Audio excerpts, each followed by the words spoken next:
ससुराल का हुक्म क्या फुक़हा ने नकल किया है। मसलन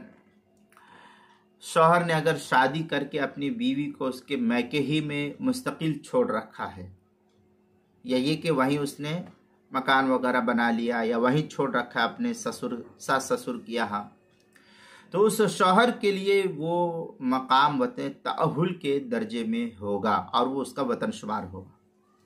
और वहाँ थोड़ी देर के लिए भी जाएगा तो नमाज अब इस सूरत में पूरी पढ़ेगा, जैसा कि अभी मैंने वतन तअहुल के सिलसिले में एक वीडियो बनाई थी। इसी तरह बीवी जब रुखसत होकर के ससुराल चली जाए और वो वही रहने सहने लगे, अब वो ससुराल उसका रहना सहना हो जाए, घर से अपने मैके से कोई लेना देना ना रहे, अब वो ससुराल ही रहती है, तो उसका मैके उसका वतन असली अब नहीं रहता है। उसका मैका, उसकी माँ का घर जो है, उसका नैहर जिसको कहते हैं, वो उसका अब असली वतन नहीं रहा, बल्कि ससुराल जो शौहर का घर है वही उसका वतन असली बन जाता है और वही उसका वतन होगा। इसके बरखिलाफ वो बीवी जो अपने मैके ही में रह रही है और रुखसत होकर शौहर के घर यानी ससुराल जाकर के